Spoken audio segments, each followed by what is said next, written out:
Hello friends, welcome to my YouTube channel SK online classes में आपका स्वागत है। कैसे हैं आप सभी लोग? अच्छे होंगे, अच्छी तरीके से पढ़ाई चली होगी। मैं पढ़ा रहा हूँ आपको विज्ञान कक्षा 10 की नगीन प्रकाशन की कुमार मित्र की अध्याय पढ़ा रहा हूँ आपको 4। इसमें से लेसन चल रहा है आपको 4 केमिस्ट्री मतलब रसायन विज्ञान आपको पढ़ा रहा हूँ। केमिस्ट्री फिजिक्स समाप्त कर दी थी। आप लोग वहां से प्ले लिस्ट में वीडियो लगे पड़े हुए हैं, चैप्टर बाय चैप्टर आप लोग प्ले लिस्ट से देख लीजिएगा। जाके आपको प्ले लिस्ट ओपन कीजिएगा, आपको वहाँ सारे वीडियो मिल जाएंगे। लेसन बाय लेसन आपको न्यूमेरिकल बाय न्यूमेरिकल आपको पढ़े हुए हैं, आप लोग वहां से देखिएगा, कोई समस्या नहीं होगी। अध्याय आपको पढ़ा रहा हूँ कार्बन एवं उसके यौगिक। आपको कार्बन एंड कंपाउंड्स का बॉन्डिंग देखना, कार्बन कैसे है। आपको एक चीज बता रहा हूँ, आप लोग राज की बात बता रहा हूँ, आप लोग देखिएगा। केमिस्ट्री में आप लोगों को कार्बन का ही अध्ययन करना है, कार्बन को ही समझना है, कार्बन को ही देखना है, कार्बन को ही चेक करना है। आप लोगों को पता होना चाहिए कार्बन की बैलेंसी कितनी होती है, कार्बन को क्या करना होता है। तो जो कार्बनिक रसायन होती है, अगर उस पर हम क्या कार्बन को हटा दिया जाए इनऑर्गेनिक केमिस्ट्री में, तो कार्बन हटाते ही ऐसा कौन सा एलिमेंट है इनऑर्गेनिक में जो कार्बन हटा दिया जाए तो सारी केमिस्ट्री नष्ट हो जाएगी। तो आप लोगों को पता होना चाहिए कार्बन एक ऐसा तत्व है जिसको हटा दिया जाए तो केमिस्ट्री डिस्ट्रॉय हो जाएगी, मतलब नष्ट हो जाएगी।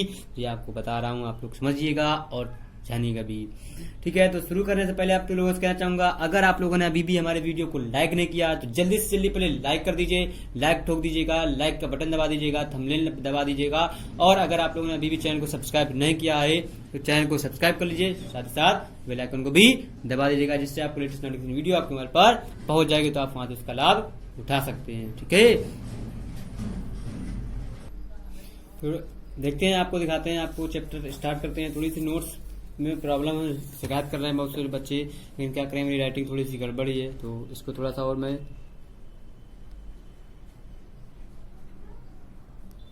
जूम आउट कर देता हूं। आप लोगों को मैं बोल बोल के बताऊंगा, आप लोग लिखते जाइएगा, उससे आपको समझ में आ जाएगा। लिखा है कार्बनिक एवं उसके यौगिक, कार्बन्स एंड इट्स कंपाउंड। लिखा है कार्बनिक रसायन का परिचय, introduction of organic chemistry. Organic chemistry का आप लोगों को हम क्या कार्बनिक रसायन का परिचय बता रहे हैं। पहले आप लोगों को ये कैसे कैसे कैसे बनी, किसने पहले बनाया। रसायन के अध्ययन को सरल बनाने हेतु सन 1675 में निकोलस लेमरी नाम के साइंटिस्ट थे, वो ने रासायनिक पदार्थों को निम्नलिखित 3 वर्गों में विभाजित किया। कितने वर्गों में? 3 विभाजित में। पहला था खनिज पदार्थ मतलब मिनरल सब्सटेंस, वनस्पति पदार्थ वेजिटेबल सब्सटेंस, जंतु पदार्थ एनिमल सब्सटेंसेस। ठीक है, अब देखिए यहाँ पे खनिज पदार्थ पहले आप लोगों को लिखा हुआ है, वे रासायनिक जो खनिजों से प्राप्त किए जाते हैं थे, जैसे वे पदार्थ जो खनिजों से प्राप्त किए जाते थे, जैसे सोना, चांदी, लोहा, खड़िया, नमक आदि। ये सारे क्या थे? हमारे खनिज पदार्थ थे जो खनिजों से प्राप्त होते थे, मतलब खनिजों से मिलते थे। दूसरा वनस्पति पदार्थ, वे पदार्थ, मैं बोल रहा हूं लिखिएगा, वनस्पति पदार्थ वे पदार्थ जो पेड़ पौधों से प्राप्त किए जाते थे। किससे? वे पदार्थ जो पेड़ पौधों से प्राप्त किए जाते थे, जैसे रबड़, कपूर, सिट्रिक अम्ल, गोंद तथा चीनी आदि। ये सारे वनस्पति पदार्थ कहलाते हैं। जंतु पदार्थ क्या होते हैं? जंतु पदार्थ आप लोग लिखिएगा, वे पदार्थ जो जंतुओं से प्राप्त किए जाते थे, मतलब वे पदार्थ जो जंतुओं से प्राप्त किए जाते थे, मतलब हमारे जंतु से, जैसे एल्बुमिन तथा जिलेटिन, उन्हें जंतु पदार्थ कहा जाता है। मतलब ये हमारे क्या एल्बुमिन तथा जिलेटिन हमें जंतुओं से मिलते थे, वो हमको जंतु पदार्थ। ये किसने बताया था? निकोलस लेमरी ने बताया था। अब इसके आगे आप लोगों को कुछ बताना है, कुछ संशोधन हुए, वो क्या हुआ।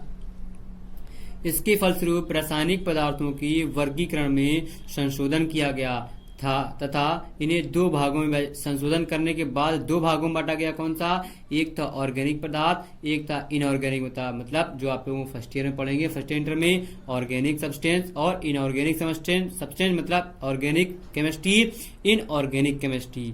ठीक है, तो वो आप लोगों को पढ़ना है। तो ऑर्गेनिक पदार्थ में क्या क्या चीजें हैं, आपको इंट्रोडक्शन है, तो इंट्रोडक्शन में आपको आज इंट्रोडक्शन ही बताया जाएगा।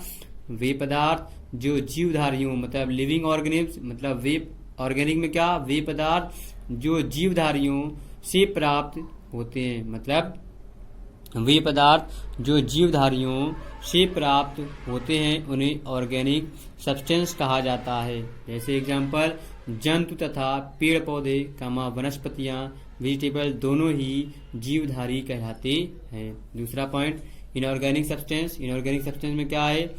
वे पदार्थ जो जीवधारियों के अतिरिक्त किसी अन्य स्रोत से प्राप्त होते थे उन्हें इनऑर्गेनिक पदार्थ कहा गया। मतलब वे पदार्थ जो जीवधारियों के अतिरिक्त किसी अन्य स्रोत से प्राप्त होते थे उन्हें ऑर्गेनिक पदार्थ कहा गया। मतलब जो किसी और जीवधारियों से अतिरिक्त किसी से प्राप्त हो जाते थे वो इनऑर्गेनिक पदार्थ हमारे कहलाते थे। जैसे अब आप लोगों को बताना है कार्बनिक रसायन की परिभाषा। आप लोगों के सामने लिखी होगी, आप लोग हेडिंग डालिएगा, कार्बनिक रसायन की परिभाषा आप लोगों ने डाल लिया होगा। हमको ऐसा लगता है आप लोग समझ चुके हैं, आप लोग देख सकते हैं। तो हम अब आपको बता रहे हैं कि कार्बनिक रसायन की परिभाषा, उसके आगे आप लोगों को बताया जाएगा। कैसे आप लोगों को करना है, देखिएगा। कार्बनिक रसायन की परिभाषा: कार्बनिक रसायन ऑर्गेनिक केमिस्ट्री रसायन की वह शाखा है जिसमें कार्बन के यौगिकों का अध्ययन किया जाता है। क्या किया जाता है? जिसमें कार्बन के, आप लोग परिभाषा लिखिएगा, मैं बोल रहा हूं। कार्बनिक रसायन रसायन की क्या? कार्बनिक रसायन रसायन की वह शाखा है जिसमें कार्बन के यौगिकों का अध्ययन किया जाता है। ठीक है, तो क्या वह शाखा है जिसमें कार्बन के यौगिकों का अध्ययन किया जाता है। कार्बन की यौगिकों को कार्बनिक यौगिक कहते हैं। क्या कहते हैं? कार्बन की यौगिकों को कार्बनिक यौगिक कहते हैं। अब देखिए इसी के पीछे आपको लिखा हुआ है, आपको दिखा देते हैं। कार्बनिक यौगिकों की विशेषताएं, आपको विशेषताएं बताते हैं। विशेषताएं क्या क्या हैं आप लोग देखिएगा, यहाँ पे आप लोगों को दिखा रहे हैं कार्बनिक यौगिकों को विशेषताएं। हेडिंग डालिए, कार्बनिक यौगिकों की विशेषताएं, कैरेक्टरिस्टिक्स ऑफ ऑर्गेनिक कंपाउंड। कार्बनिक जो यौगिक थे उनकी हमारी विशेषताएं क्या थी, विशेष रूप से क्या चीजें थी, कैसी थी, वो आपको बताना है। लिखा है कार्बनिक यौगिकों की विशेषताएं जो निम्नलिखित है, आपको लिखना है। कार्बनिक यौगिकों की विशेषताएं जो निम्नलिखित हैं। नंबर 1, सभी कार्बनिक यौगिक, क्या? सभी कार्बनिक यौगिक में कार्बन विद्यमान होता है। मतलब जितने भी कार्बनिक यौगिक हैं उसमें कार्बन कंपल्सरी होता है, विद्यमान होता है। मतलब दूसरा पॉइंट लिखना है, कार्बनिक यौगिकों का प्रमुख स्रोत, क्या? कार्बनिक यौगिकों का प्रमुख स्रोत पेड़ पौधे तथा जीव जंतु हैं। क्या है? कार्बनिक यौगिकों का प्रमुख स्रोत पेड़ पौधे तथा जीव जंतु हैं। तीसरा पॉइंट देखिए, आप लोगों ने दूसरा पॉइंट हो गया होगा, फिर से रिपीट कर रहा हूं, आप लोग देखिएगा। कार्बनिक यौगिकों का प्रमुख स्रोत पेड़ पौधे तथा जीव जंतु हैं। दूसरा पॉइंट, तीसरा पॉइंट लिखना है, मतलब कार्बनिक यौगिकों की संख्या अकार्बनिक यौगिकों की तुलना में बहुत अधिक होती है। क्या? कार्बनिक यौगिकों की संख्या अकार्बनिक यौगिकों की तुलना में बहुत अधिक होती है। फोर्थ पॉइंट लिखना है, कार्बनिक यौगिकों की संरचना, क्या? कार्बनिक यौगिकों की संरचना, 4 पॉइंट बोल रहे हैं आपको, कार्बनिक यौगिकों की संरचना कार्बनिक यौगिकों की तुलना में प्रायः अधिक जटिल होती है। क्या होती है? यौगिकों की तुलना में प्रायः अधिक जटिल होती है। 5वां पॉइंट, कार्बनिक यौगिकों में मुख्यतः सहसंयोजक बंध उपस्थित होते हैं। क्या होते हैं? कार्बनिक यौगिकों में मुख्यतः सहसंयोजक बंध उपस्थित होते हैं। 6 नंबर पॉइंट, कार्बनिक यौगिकों का क्या होता है? कार्बनिक यौगिकों का समावयवता तथा बहुलकता प्रदर्शित करते हैं। कार्बनिक यौगिक जो होते हैं समावयवता और बहुलकता प्रदर्शित करते हैं। ये थी कार्बनिक यौगिक की विशेषताएं। 7 नंबर है। अब 7 नंबर में आप लोगों को बताते हैं, 7 में हेडिंग डालना है आपको। क्या? 7 पॉइंट है विशेषता में, लेकिन हेडिंग डालना है विलेयता। विलेयता को आपको समझना है क्या होता है। सोल्युबिलिटी, सोल्युबिलिटी है आपके पास, कार्बनिक यौगिक प्रायः जल में अविलीय तथा कार्बनिक विलायकों में जैसे एल्कोहल, ईथर, क्लोरोफॉर्म, बेंजीन आदि। क्या? फिर से बोल रहे हैं आप लोग को, कार्बनिक यौगिक प्रायः जल में अविलीय तथा कार्बनिक विलायकों जैसे एल्कोहल, ईथर, क्लोरोफॉर्म, बेंजीन आदि में विलीय होते हैं। इसके विपरीत अकार्बनिक यौगिक प्रायः जल में विलीय तथा कार्बनिक विलायकों में अविलीय होते हैं। आप लोगों को ये बताना है, ठीक है, बहुत आसान है, आप लोग कर सकते हैं, कोई दिक्कत कोई परेशानी नहीं होगी। 8 नंबर समावयवता आइसोमेरिज्म। समावयवता क्या होता है? कार्बनिक रसायन में ऐसे अनेक उदाहरण हैं। क्या? कार्बनिक विलायक कार्बनिक रसायन में ऐसे अनेक उदाहरण हैं।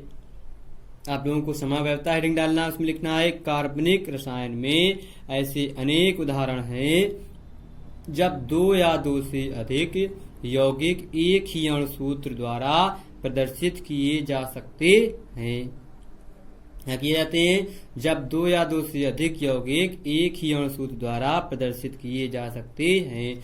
यौगिक के इस गुण अथवा इस घटना को समावयवता कहते हैं। क्या कहते हैं? यौगिक के इस गुण अथवा इस घटना को समावयवता कहते हैं। एग्जाम्पल है आपके पास, देखिएगा एग्जाम्पल लिखा हुआ है एथिल अल्कोहल तथा डाईमेथिल ईथर 2 कार्बनिक यौगिक हैं। इन यौगिकों का अणुसूत्र C2H6O है। इनके संरचना सूत्र निम्नलिखित हैं। Number 1 ethyl alcohol single bond C single bond C। हमारा एथिल अल्कोहल का होता है क्या? C2H5OH होता है हमारा एथिल अल्कोहल। उसी को बना दिया गया कैसे? जो कार्बन थे एक एक hydrogen, single bond O single bond H। Dimethyl ether में हमारे पास double bond C double bond O होता है, इसमें से एक एक हाइड्रोजन और डबल बॉन्ड लगा दिया गया। अब आता है 9 नंबर में आपके पास एक टॉपिक और है, क्या है? बहुलकता। बहुलकता मतलब पॉलीमरेज्म। पॉलीमरेज्म क्या होता है? बहुलकता आपको हेडिंग डालना है 9 नंबर पॉइंट में, विशेषता में बहुलकता। क्या लिखना है? कार्बनिक यौगिक का एक विशेष गुण। कार्बनिक यौगिक का एक विशेष गुण यह भी है कि मूलानुपाती सूत्र से 2 या 2 से अधिक कार्बनिक यौगिक प्रदर्शित किए जा सकते हैं। क्या? मूलानुपाती सूत्र से 2 या 2 से अधिक कार्बनिक यौगिक प्रदर्शित किए जा सकते हैं। एग्जाम्पल बेंजीन तथा एसिटिलीन 2 कार्बनिक यौगिक हैं तथा इनके अणुसूत्र क्रमशः C6H6 तथा C2H2 है, परंतु इन दोनों यौगिकों का मूलानुपाती सूत्र CH ही है। अकार्बनिक यौगिक साधारणतः इस गुण को प्रदर्शित नहीं करते हैं। ये आपको समझना है और आपको पढ़ना और लिखना है। इसके आगे आपको कार्बनिक और कार्बनिक यौगिक में अंतर है वो आपको कल बताए जाएंगे नेक्स्ट वीडियो में, नए टॉपिक्स में। आप लोगों से ये कहना चाहूंगा, अगर देखते देखते आप लोगों ने वीडियो को लाइक नहीं किया है तो लाइक कर दीजिए, साथ ही साथ बेल आइकन को भी दबा दीजिएगा, जिससे आपको लेटेस्ट नोटिफिकेशन वीडियो आपके मोबाइल पर पहुंच जाएगी, तो आप वहां से उसका लाभ उठा सकते हैं। तो अच्छे से पढ़ते रहिए और एंजॉय करते रहिए, देश का नाम भी रोशन करते रहिए। कल फिर मिलते हैं, बाय बाय।